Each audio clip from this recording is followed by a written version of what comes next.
Hey, I'd like to welcome you to another episode of Mission Matters. My name is Adam Torres, and if you'd like to apply to be a guest in the show, just head on over to missionmatters.com and click on Be Our Guest to apply. All right, so I'm in Marina Del Rey today at the Korea Conference 2024, and I was able to snag Justin. I know they're upstairs networking, doing everything else. I'm like, Justin, come on, man, give me that interview I've been asking you for. How are you? I'm good. How are you? How are you loving this conference? I am loving being on a boat with a bunch of Koreans. I think it's great. It reminds me of how I got here. Yeah, I was listening to some of the stories. I was listening to some of the entrepreneurs and the pitches. I know you're an entrepreneur yourself. Yeah. Did you find it inspiring? What did you like? You know, I can really empathize with the entrepreneur journey and then getting up there and presenting and the whole thing. And, yeah. You know, so it's really cool to see, and it's fun to root on fellow entrepreneurs. Yeah, it's not easy, right? That whole journey? It's painful.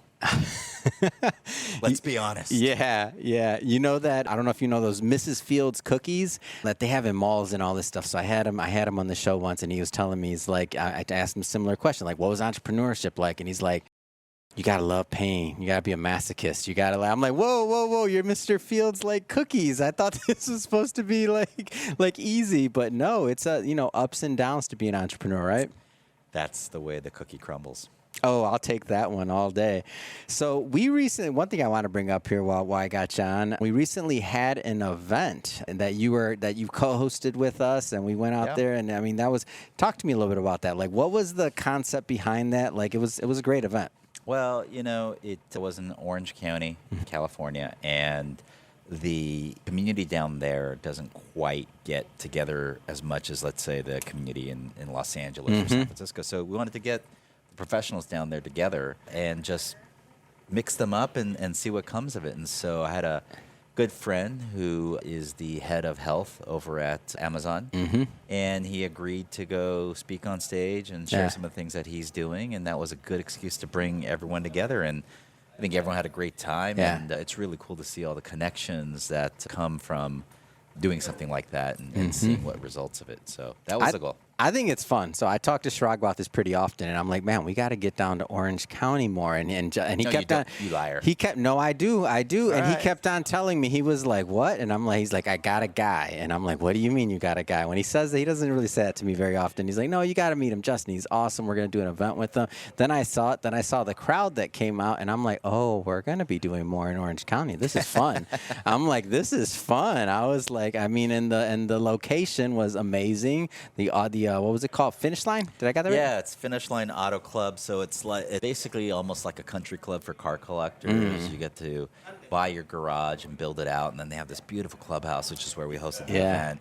And you saw how amazing it was. And what's really cool about it is they have 30 members or so, and so not a lot of people get to experience that environment. So it was really cool to host people there and see the garages and the cars and all of that kind of stuff. And you don't know this, but afterwards, I was on the app and I'm looking for some food. I'm like, oh, I got to get some food before I go home.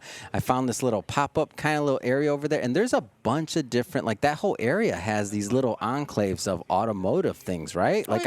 It's really cool. I turned down one street, and if we were in a different neighborhood, I would have been like, okay, this seems a little sketchy, but then I turned down this particular street, and it's like, no, there's a car full, a whole garage full of Lamborghinis and Ferraris, and they're fixing them or whatever they're doing there. And I'm like, okay, this is a nice area to have an automotive club. Yeah, for Orange County, it's kind of, that whole area has kind of become like call it like the car commercial industrial zone. It's really cool. Ferrari Service Center is there. Yeah, that's probably where I went by. Yeah, that's probably where I got I'll lost forgive around. you for calling them Lamborghinis, but that's okay. That's probably, you're right. I think it might have been that one. When did you originally get into cars? Like, what drew you in to the culture? I mean, when I was like 15 years old. Yeah. You know, when I grew up, cars was the start of you activating a true social life. And so I think every guy got into cars back then. Yeah. My first car was a different type of Ford than the one that you had on there. I had the very old classic Ford Taurus when I was 16. I'm thinking about way back when. Hey, that's better than an Escort. Good job. Oh, or a Fiesta. come on. Thank you. You started right in the middle. All right. That's awesome. So what are you working on nowadays? Like, talk to me about your business or what you're working on. Well, I'm a CEO of an ad tech company called Nativo. We provide software to publishers to run their ads businesses. We also work with brands and advertisers, specifically around helping them leverage content to reach consumers, not just ads. So we build software to do all that. I also am a chairman of a Web3 gaming company. So we're building what we hope will be the #1 auto game in this space, built also on Web3 pipes. So I had a prior company that had the #1 automotive game in the world on mobile called Racing Rivals. We also had we actually had the 10th largest app on Facebook, which was a car collecting game. So cars have always been in my DNA, and I've had the good fortune of being able to mix that passion with Man, passion that's for fun. business. So you have the real cars in real life, then you're building them in the games, then you're building the ecosystem around them. Like that's A bit. It was like I had cars in real life. yeah. That passion turned into doing business endeavors around that.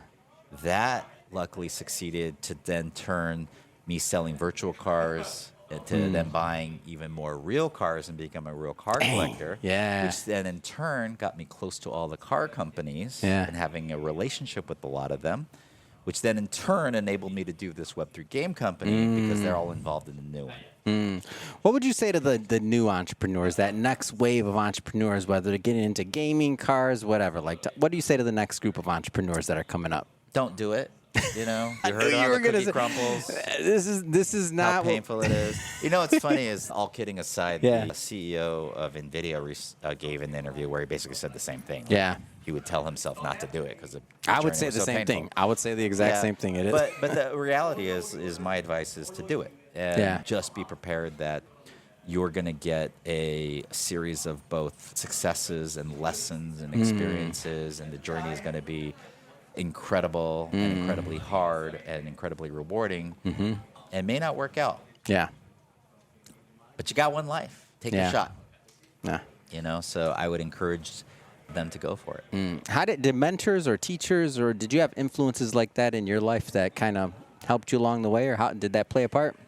May not have, by the way. Just No, it was a bit in my DNA. I almost played fake businesses when I was a kid. It was just kind of my DNA. But I think the thing that really was impactful for me was just being naive. I'm like very optimistic, and I get excited by ideas that need to exist in the world.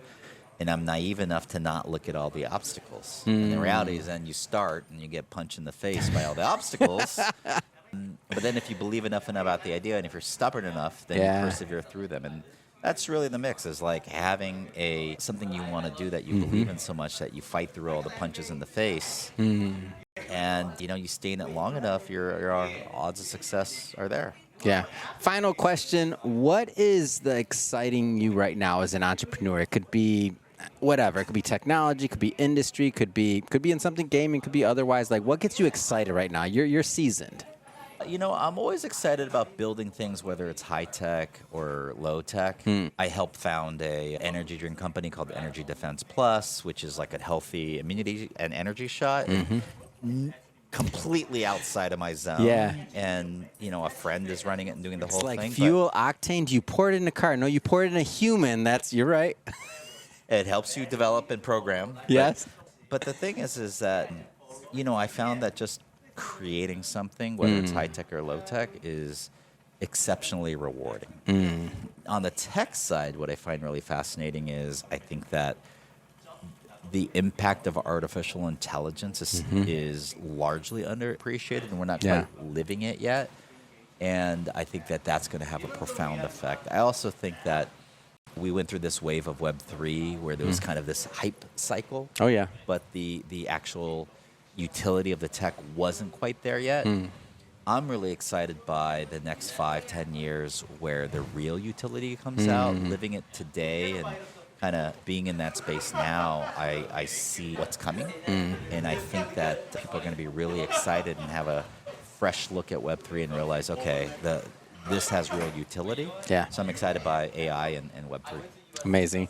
Justin, how can people follow you on Instagram, LinkedIn, otherwise? How can people follow your journey? On LinkedIn, look me up.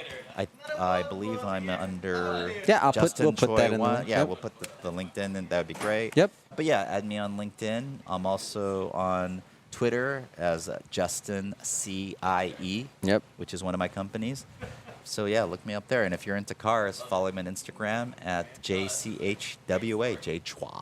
Yeah, you're gonna like that. I follow it, and I'm always looking at these cars. I'm like, come on, man, that gets me fired up in the morning. Well, thank you for coming on the show. It's been a lot of fun. Thank you for coming out to the Korea conference, man. I hope to see you here next year again. To the audience, as always, thank you for tuning in. If this is your first time with us and you haven't done it yet, hit that subscribe or that follow button. This is a daily show. Each and every day, we're bringing you new content, new entrepreneurs, new stories, and hopefully new inspiration to help you along the way in your journey as well. So again, hit that subscribe or follow. And Justin, again, appreciate you, man. Thank you.